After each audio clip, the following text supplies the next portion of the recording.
Hello everyone, welcome to SK tutorial. आज के इस वीडियो में आप देखेंगे NFL MT 2020-24 में जो नोटिफिकेशंस आई हुई है मैनेजमेंट ट्रेनी के पोस्ट के लिए, इसके इलेक्ट्रिकल और इंस्ट्रूमेंटेशन ब्रांच वाले बच्चों के लिए मैंने लाया है प्रीवियस ईयर क्वेश्चन एनालिसिस। तो इसको आप लोग देखेंगे, इससे आपको एक आइडिया लगेगा कि किस तरह के क्वेश्चन पूछे जाते हैं, क्वेश्चंस का लेवल क्या रहता है और किस सब्जेक्ट से कितने क्वेश्चंस आते हैं, यानी कि ट्रेंड क्या है। इन सभी चीज़ों को आप समझ पाएंगे। ट्रेंड वेरी भी कर सकता है, लेकिन एक आइडिया लग जाएगा मोटा मोटा।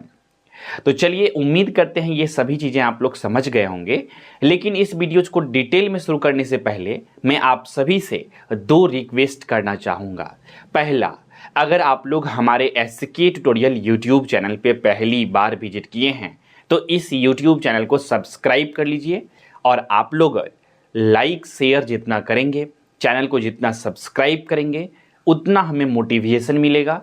और एसके ट्यूटोरियल चैनल जितना ग्रो करेगा, उतना अच्छे कंटेंट और अच्छे वीडियोज़ को बनाने के लिए मैं सक्षम हो पाऊँगा।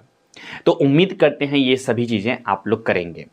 दूसरा रिक्वेस्ट, अगर आप लोग NFL यानी कि नेशनल फर्टिलाइजर्स लिमिटेड में मैनेजमेंट ट्रेनी एग्जामिनेशंस के प्रिपरेशन कर रहे हैं तो आप लोग अच्छे से सिस्टमेटिक वे में अगर प्रिपरेशन करना चाहते हैं तो आप लोग प्रिपरेशन कर सकते हैं हमारे साथ एसके ट्यूटोरियल ऐप पर जुड़ करके। वहाँ पर कंप्लीट बैच है आपके प्रिपरेशन करने के लिए। आपका ब्रांच इलेक्ट्रिकल है या इंस्ट्रूमेंटेशन इंजीनियरिंग है, दोनों ही बैचेज के क्लासेस अवेलेबल हैं हमारे एसके ट्यूटोरियल ऐप पर। आप लोग गूगल प्ले स्टोर से एसके ट्यूटोरियल ऐप को डाउनलोड कर सकते हैं और ज्वाइन हो सकते हैं हमारे पेड बैच में, जिसमें आपको कंप्लीट पढ़ाए जाएंगे इलेक्ट्रिकल इंस्ट्रूमेंटेशंस, दोनों ही इंजीनियरिंग। साथ ही साथ नॉन टेक्निकल के जो पोर्शंस हैं 50 मार्क्स के, वो भी आपको पढ़ाए जाएंगे। तो फी में अभी स्पेशल डिस्काउंट चल रहा है। कूपन कोड जो भी है आप एडमिशन्स लेंगे उस वक्त ऑटोमेटिक अप्लाई हो जाएगा। तो उम्मीद करते हैं ये सभी चीज़ें समझ में आ गई होगी। किसी भी तरह का डाउट, क्वेश्चंस, कन्फ्यूजन्स अगर रह जाता है इसके बावजूद भी आप सभी को, तो इस वीडियोस के डिस्क्रिप्शन में एडमिशन हेल्पलाइन नंबर दी गई है, उस नंबर पे कॉल करके जानकारी ले सकते हैं। तो चलिए अब वीडियोज की शुरुआत करते हैं, जिसमें हम लोग देखेंगे प्रीवियस ईयर क्वेश्चन पेपर को, जो कि आपके लिए एक मोटा मोटा आइडिया दे देगा कि आपको कौन से सब्जेक्ट को किस तरह से पढ़नी चाहिए। ये जो मैनेजमेंट ट्रेनी इलेक्ट्रिकल का क्वेश्चन है, अभी इंस्ट्रूमेंटेशन वाले भी इस वीडियोस को देखिएगा, क्योंकि इलेक्ट्रिकल के क्वेश्चंस को ही देख करके मैं बताऊंगा इंस्ट्रूमेंटेशन के क्वेश्चंस बेसिकली किस तरह के रहेंगे। देखिए, हर साल जो होता है NFL में, या जब भी नोटिफिकेशंस निकलते हैं मैनेजमेंट ट्रेनी के, तो उसमें BE BTech वाले, इलेक्ट्रिकल इंस्ट्रूमेंटेशन वाले, यानी कि हर एक ब्रांच वाले के लिए रेगुलर वैकेंसीज नहीं आता है। तो इस वजह से प्रीवियस ईयर क्वेश्चन पेपर भी रेगुलरली वाला आपको चाहेंगे देखने के लिए, तो आपको कहीं पर भी नहीं मिलेंगे। तो जब जिस भी साल का है उसको मैं बता रहा हूँ और एक आइडिया दे रहा हूँ। अगर इंस्ट्रूमेंटेशन इंजीनियरिंग का क्वेश्चन पेपर नहीं है इंटरनेट पे, तो किस तरह के क्वेश्चन आ सकते हैं, इलेक्ट्रिकल के क्वेश्चंस को देख करके मैं एज इट आपका वेलविशर कह सकते हैं, आपका फ्रेंड कह सकते हैं, एज ए टीचर कह सकते हैं, जो भी आपको एज्यूम करना है उसके अकॉर्डिंग आप लोगों को मैं एक रफ आइडिया देने वाला हूं कि किस तरह के क्वेश्चंस बेसिकली आपसे यहाँ पे पूछे जाएंगे, राइट। तो चलिए हम लोग देखते हैं। ये जो पेपर हुए थे ये 18 फरवरी को हुए थे 2020-21 में, इलेक्ट्रिकल वाला मैनेजमेंट ट्रेनी के पोस्ट के लिए। तो जैसा कि आप लोग जानते हैं, इस एग्जामिनेशंस का जो पैटर्न होता है वो आपका रहता है 50 मार्क्स का नॉन टेक्निकल, 50 मार्क्स का नॉन टेक, है ना, और 100 मार्क्स का रहता है टेक्निकल। ये चीज़ तो आप लोगों को पता है। और इस एग्जामिनेशंस में निगेटिव मार्किंग नहीं रहता है, ये भी आप सभी को पता है।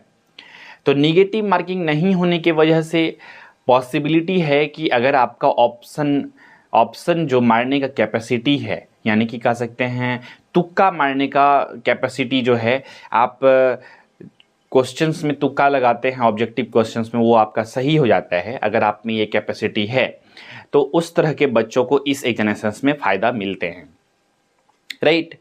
तो और क्या कि चांसेस भी है, क्योंकि निगेटिव मार्किंग नहीं है तो थोड़ा सा चांसेस हो जाता है ज़्यादा हो जाने का, लेकिन हर बच्चे ऐसे ही करते हैं।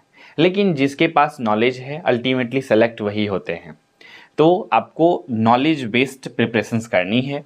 तो 50 क्वेश्चन जो नॉन टेक्निकल का जैसा मैंने बताया वही स्टार्टिंग में है, जैसे कि Veer Kunwar Singh Jayanti is celebrated in dash in Bihar, order to recognize the achievement of Kunwar Singh during the Indian rebellion of 1857।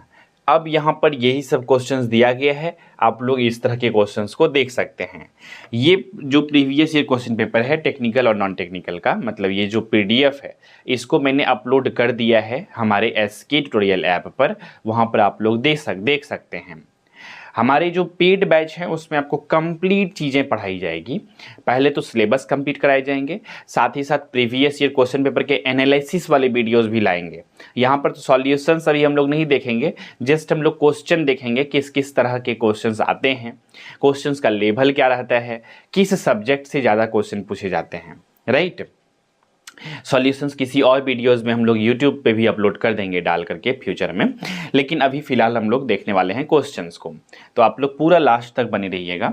और जब आप लोग हम लोग के बैच में इनरोलमेंट लेते हैं तो आपको वहाँ पर सभी चीज़ें जो है आपको मिलेंगे, मतलब जैसे कि कंप्लीट वीडियो लेक्चर सिलेबस के PDF नोट्स, इसके बाद 10 डेज 10 सैम्पल पेपर में प्रोवाइड करूँगा जब एग्जामिनेशन डेट रिलीज हो जाएंगे तब, और भी बहुत सारे इन्फॉर्मेशंस जो बैच के इनसाइड में आप सभी को मिलने वाली है, और भी बहुत सारे कंटेंट जो है बैच के इनसाइड में आपको मिलेंगे, जो कि इंस्टेंटली जब वीडियोस को रिकॉर्ड करता हूं तो हर एक चीज़ें तुरंत नहीं आती है sometimes, because this video is not scripted.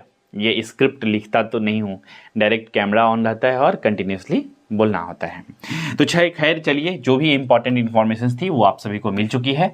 आते हैं to the point, electrical engineering के क्वेश्चन से शुरुआत करते हैं। पहला नंबर जो क्वेश्चन है हम लोगों का यहाँ पर 51 number question, a 3 phase 400 volt 50 hertz 4 pole induction motor is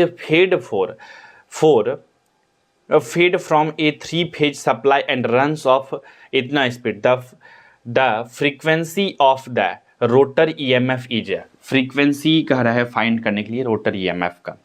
simple सा क्वेश्चन देख करके समझ में आ गया होगा, पोल का बात कर रहा है, 3 फेज है, इंडक्शन मोटर है, दैट मीन्स ये क्वेश्चन किससे रिलेटेड है। इलेक्ट्रिकल इंजीनियरिंग वाले बच्चे आराम से समझ गए होंगे कि इलेक्ट्रिकल मशीन से रिलेट करता है, और इंडक्शन मोटर चैप्टर से क्वेश्चन आया है, तो इसको देखने की जरूरत है। नेक्स्ट क्वेश्चन है, use Mason's gain formula to find the transfer functions of the given figure.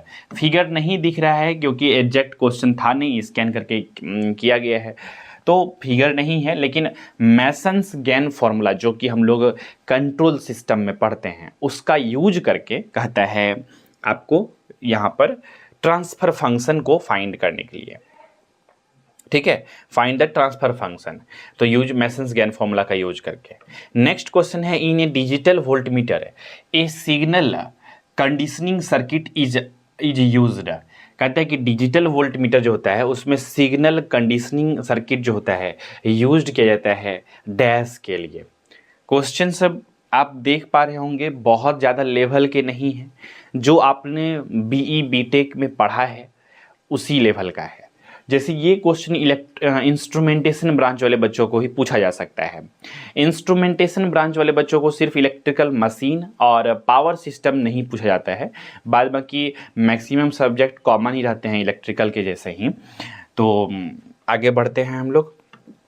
आगे है resistance resistance R is measured using the connection shown in the एवव figure. अब फिगर तो है नहीं, जस्ट क्वेश्चंस को आप लोग पढ़ सकते हैं। नेक्स्ट क्वेश्चन है, which is the correct relations दिया गया है। अब यहाँ पर कहता है, two capacitors of each breakdown voltage is 500 volts R2। Are यहाँ पर क्लियरली दिया गया है, are connected parallel, what will be the breakdown rating of the combination. If the peak voltage is 9 volt, अगर पीक वोल्टेज जो है वो 9 volt रहेगा गिवन, कैलकुलेट करना है पीक वोल्टेज, ठीक है, पीक वोल्टेज निकालना है। Calculate the EMF when the flux is given bye 3 sin t plus 5 cos t। तो यहाँ पर ईएमएफ कैलकुलेट करना है, वोल्टेज को कैलकुलेट करना है। कहता है if charge q is equal to 3t² plus 2 then current is given by, current कितना होगा वो पूछ रहा है फाइंड करने के लिए। A double square leakage induction motor has, तो ये इलेक्ट्रिकल मशीन का क्वेश्चन है। The Q point of the zener diode in the circuit, shown above तो है ही नहीं। एसर्शन रीजन वाला क्वेश्चन है। The leakage current through the shunt admittance is, जो लीकेज करंट होता है, ठीक है, through the shunt admittance is dash होता है, क्या होता है पता नहीं, तो वो आपको बताना है, ठीक है। What is the input range of digital voltmeter, digital voltmeter का क्या होता है इनपुट रेंज, ये आपसे पूछा गया है इस एग्जामिनेशंस में। The magnetizing force H and magnetic flux density B are connected by the relation, तो कौन से रिलेशंस को फॉलो करता है। Which of the following instruments indicate the instantaneous value of the electrical quantity being measured at the time at which it is being measured. What is the percentage voltage regulations of short transmission lines if its sending end and receiving end voltage are इतना and इतना respectively। तो ये सभी चीज़ों को आप लोग देख सकते हैं। सभी क्वेश्चंस को जस्ट खाली पढ़ देने से आप लोगों के लिए ज़्यादा अभी हेल्पफुल नहीं होगी, लेकिन आप लोग PDF या तो डाउनलोड कर सकते हैं या नहीं तो आप लोग इसका स्क्रीनशॉट लेते जा सकते हैं सभी क्वेश्चंस का, कि इस तरह के क्वेश्चंस आते हैं। और मैंने बताया ही आप सभी बच्चों को कि इलेक्ट्रिकल वाले का तो प्रीवियस ईयर क्वेश्चन पेपर है, इंस्ट्रूमेंटेशन वाला का कोई ब्रांच का कभी एग्जामिनेशंस ही नहीं हुए हैं, फर्स्ट टाइम वैकेंसी जाते हैं, तो उसके प्रीवियस ईयर क्वेश्चन पेपर नहीं रहते हैं। तो ऐसे में as a teacher, as a आपका फ्रेंड, मैं ये गाइड कर सकता हूँ कि अल्टीमेटली हाँ इस लेवल के क्वेश्चंस आपको देखने को मिल सकते हैं। तो आपको जो प्रिपरेशन करनी चाहिए, इलेक्ट्रिकल ब्रांच का हो तो आपको पावर सिस्टम और इलेक्ट्रिकल मशीन को तो पढ़ना ही है, लेकिन अगर आपका ब्रांच इंस्ट्रूमेंटेशन इंजीनियरिंग है तो आपको इलेक्ट्रिकल वाले सारे सब्जेक्ट को फॉलो करने हैं, बस मशीन को, इलेक्ट्रिकल मशीन को और पावर सिस्टम को छोड़ करके लगभग में सभी सब्जेक्ट को आपको पढ़ने हैं। सिग्नल सिस्टम, कंट्रोल सिस्टम, सभी चीज़ों को आपको पढ़ने हैं, राइट। तो चलिए अब हम लोग यहाँ पर देखते हैं। तो आपको एक मोटा मोटा आइडिया लग रहा होगा कि हम कंट्रोल सिस्टम भी पढ़ेंगे तो क्वेश्चन जो आ रहे हैं वो फॉर्मूला बेस्ड आ रहे हैं, ट्रांसफर फंक्शंस फाइंड करने के लिए आ रहे हैं क्वेश्चन। और इलेक्ट्रिकल वाले को जो मैं रिकमेंड कर रहा हूँ पावर सिस्टम और इलेक्ट्रिकल मशीन सब्जेक्ट के बारे में, क्योंकि उससे इस क्वेश्चंस में ज़्यादा क्वेश्चन पूछे गए हैं उस सब्जेक्ट से, इलेक्ट्रिकल इंजीनियरिंग में, इस वजह से मैं बता रहा हूँ। तो आपको दोनों ही सब्जेक्ट को देखनी चाहिए अच्छे से, बाद में कि सबको तो इक्वल वे में देखना ही है, ठीक है। तो मैंने इस क्वेश्चन को जो कि एनालिसिस किया है, इस वजह से उस आधार पे मैंने आप सभी को बताया। जैसे यहाँ पर है ही which oscilloscope is used in a digital storage oscilloscope. अब कौन सा ऑस्किलोस्कोप को यूज किया जाता है as a digital storage oscilloscope, तो ये सब तो इंस्ट्रूमेंटेशन इंजीनियरिंग वालों के लिए भी हो सकता है क्वेश्चंस। इसके बाद what is the size of the sub matrix H of the Jacobian if n1 is the number. Calculate the potential difference between x and y as per the given image. तो image तो given है नहीं। आगे what will be the frequency of a system in which 35 events occur in 7 second. तो ये सभी questions हैं, 99 questions हो गए, 103 questions. Choose the statement. The usual spans with RCC poles are. RCC pole जो रहता है उसके बीच का स्पेन कितना होता है।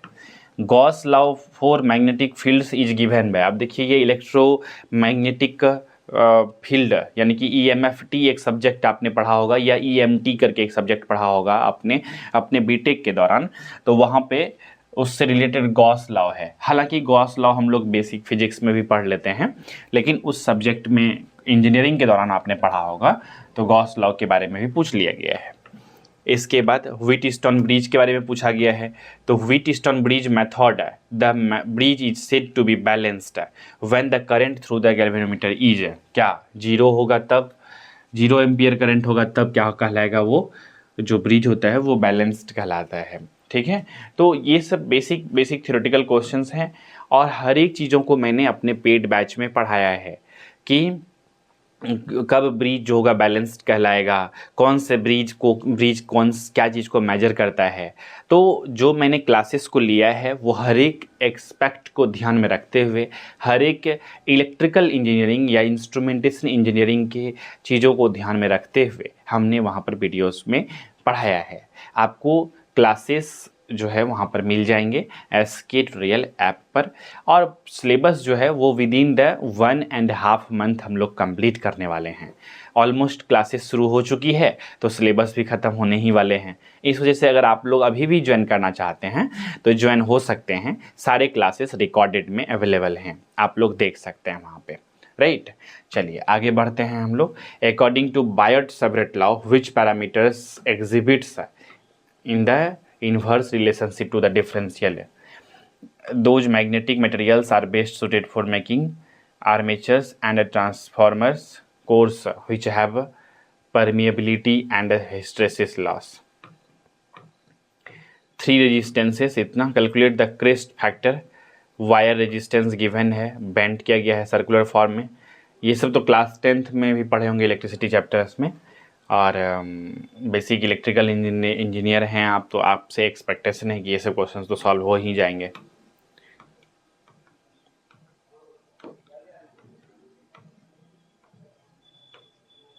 What is an oscilloscope, oscilloscope क्या है?